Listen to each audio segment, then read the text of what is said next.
what's happening, gamers? Welcome back to another 3DS video review. Sorry about the delay, but these portable reviews take some time. Well, until I get my capture device from Nintendo anyway. Today's game is Capcom's newest game for your 3DS, Resident Evil The Mercenaries 3D, which released on June 28, 2011. Now, those of you unfamiliar with Mercenaries, it was a bonus minigame in Resident Evil 4 and appeared again in RE5 in some capacity. Players can tackle up to 5 worlds in all, unlock additional characters, costumes, and even weaponry too. Of course, each zone is timed like in an arcade game, though you can find these pink things scattered abroad to add more time if you need to. Gameplay combines third and first-person shooters into one.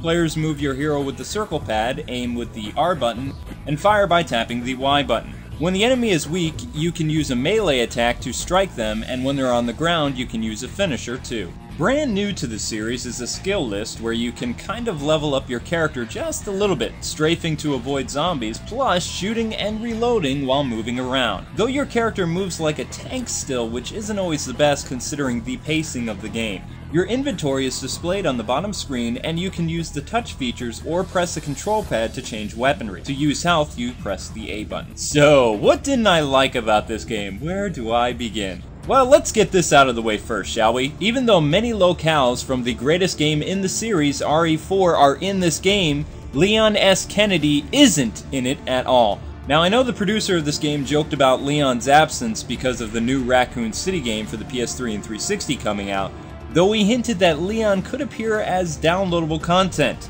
Though honestly, I don't see that happening. Next on my list, instead of feeling like an arcade game, the Mercs feels a bit sluggish. Both the AI and player characters move around the environments too slow. I mean, what's up with that? Aiming takes a bit of practice too, but you can counter my complaint using the third-person mode, like in Resident Evil 4. Also, 3D features no story mode at all. It's just a series of arcade-style missions, and that's it. Music is recycled from previous RE games, and the sound effects don't sound that good. In fact, they sound like they're off in the distance unless you're wearing headphones. Online play isn't without its faults either. It features no leaderboards and different modes to keep the experience fresh. Lastly, my biggest issues with this game are two things. It's too short, and Capcom has added the permanent save file. Both of these aren't really good selling points either. I know what you're thinking, do I have anything I liked about this game? Well, a little bit. The game's visuals, environments, and character models for the game look very well done, and feature some current-gen graphic techniques, but not that much. 3D didn't look too bad, but I only used it for like a second or two.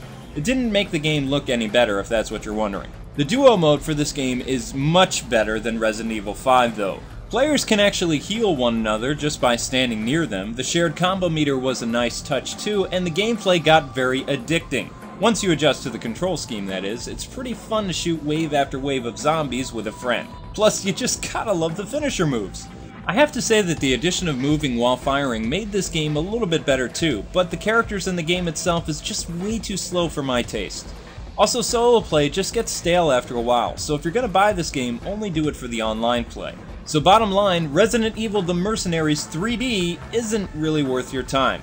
The visuals and gameplay aren't bad, but everything just isn't worth the price of admission at this time. When there's a price drop, oh yeah. Frankly, this is the perfect game for a weekend rental, and by the time you return it, you'll have everything unlocked and probably be bored with this game. Well, thus wraps up another 3DS video review. Tomorrow, the Mrs. Super Mario Bros. 3 series returns for 2 fun episodes. Sorry I had to throw the schedule a bit off this weekend, but I wasn't able to get the review done yesterday.